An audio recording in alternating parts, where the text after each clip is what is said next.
mom, do you know that your home reflects your child?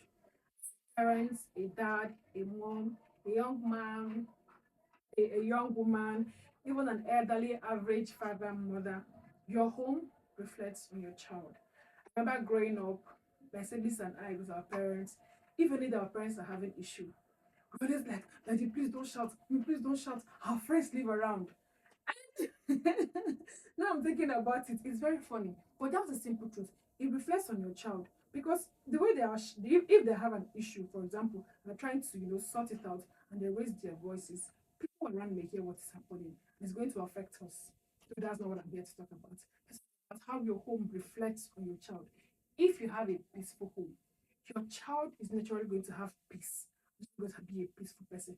But if you grow up in that home where it's every day, every day is one issue or the other, every day is one argument or the other, that's how your child is going to see life to be. And that's how your child is going to imitate life. And tomorrow, if the child gets into another relationship in marriage, the child will tend to imitate or to reflect or to do what he or she has seen the parents do. Few days ago, I was talking to a friend and she said, this is what the husband is usually doing. The husband does this every time. And when she spoke to her mother in law affirmed that that was the same way his father used to treat her. Do you understand that? So it's like the man now learned what the father used to do to the mother, and the mother took it from him. So he's now doing it to his own wife. And the wife is like, no, I'm not going to take it. I'm not going to take it.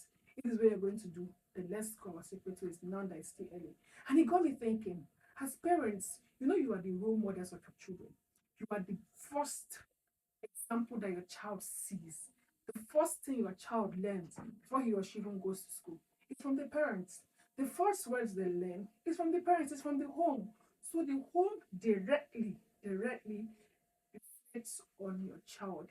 You see some videos or you see some children who are so loving. They are so loving. You're like, oh, this child is so loving.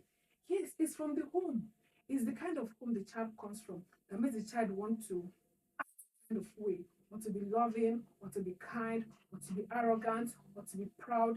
Those attitudes are cultivated at home. But if you don't take it, you say no, then usually sometimes also, a child may come from a family that is not very okay. I mean, based on character wise, and the child begins to take self responsibility to say, okay, this is what I saw my parents do. I don't want it for myself. I'm going to turn a new leaf. I'm going to take the other way around. I'm going to do things better. And it works for the child. But this video is for parents and parents and parents and parents, moms and dads. Do you know that your home reflects your child? Do you know that the way your child is seen usually comes or stems from how the home is? If the home is very peaceful, very happy, very conducive, it reflects on the way your child is. Recently, sometime last week, a child in my class came to school very late. And I was asking him, I said, okay, why are you late? And he said he didn't sleep throughout the night.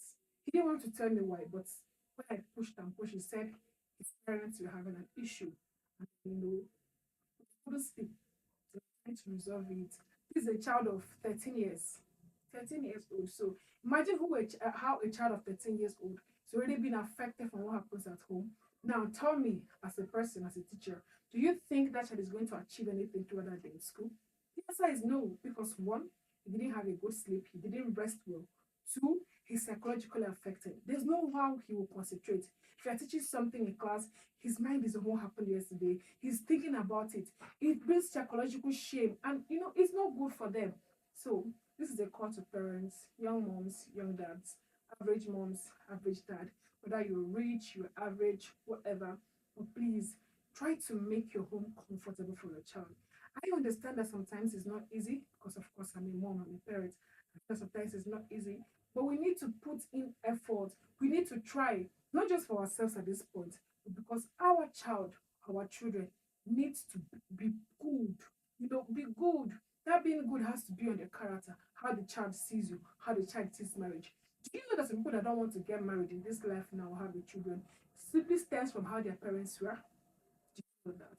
How a child treats the parents stems also from how the child saw the family when he or she was growing up. Parents, let's try to do a good job. And let's know that our home reflects on our child. And if you know that your home is going to reflect on your child, you're going to try to take systematic ways to make your home feel good for your child.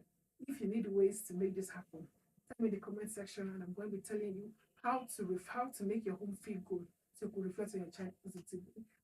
In value watching this. If you did, don't forget to subscribe, like, share, follow, and I'll see you in another video. Hi guys.